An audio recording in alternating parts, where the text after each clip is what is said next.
மாலை வணக்கம். இது அழகு தமிழ் கவிதை கழகம். என் உறவுகளே, அனுதினமும் அழகு தமிழ் கவிதை கழகம் மாறுபட்ட கோணங்களில் பதிவுகளை செய்து கொண்டிருந்தாலும் என் மனதுக்குள் அப்பொழுது சில நேரங்களில் சஞ்சலங்களை ஏற்படுத்தும் காட்சிகள் வலைதளங்களில் தெரிந்து கொண்டு விடுகின்றது.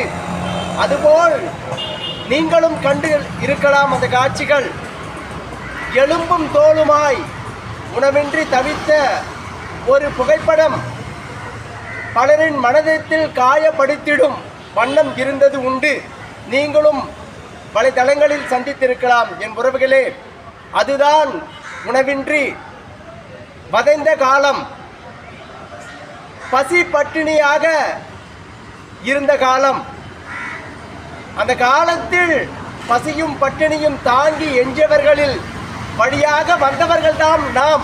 இந்த மண்பரப்பின் மீது இன்று பெருத்த வாழ்க்கை வாழ்ந்து கொண்டிருக்கின்றோம் என்று நீங்கள் உங்கள் மனதுக்குள் நினைத்து ஆங்காங்கே செல்லும் இடங்களிலெல்லாம் உணவுகளை வீணடிக்கும் பழக்கத்தை தான் இன்று கண்கள் சந்தித்து வண்ணம் வந்து கொண்டிருக்கின்றது. என் உறவுகளே, எந்த ஒரு நிகழ்வுக்கு சென்றாலும் உணவை வீணடிக்கும் பழக்கம் இன்று வரை யாரிடமும் தொன்று தொட்டு வந்து கொண்டுதான் இருக்கின்றது.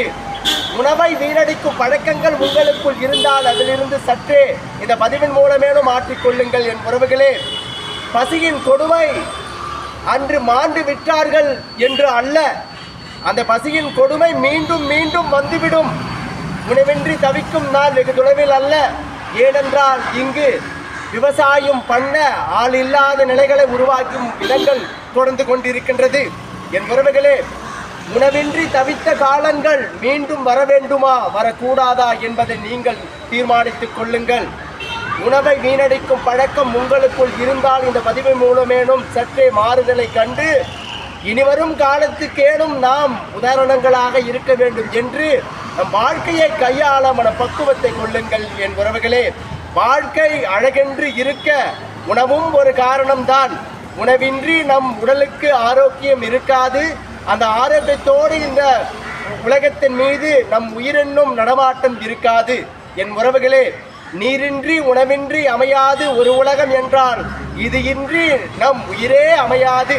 என் உறவுகளே, உணவை வீணடிக்கும் பழக்கம் சிறிதேனும் உங்களுக்குள் இருக்கும் பழக்கம் இருந்தால் இந்த பதிவின் மூலமேனும் அதை தகர்த்து எறிந்துவிட்டு உணவை சிக்கனமாக அழகாக அளவோடு உண்டு வாழும் ஒரு வாழ்க்கையை உங்களுக்குள் கையாளுங்கள். என் உறவுகளே, வாழ்க்கை வரமென நீங்கள் எண்ணினால் அது வரும்.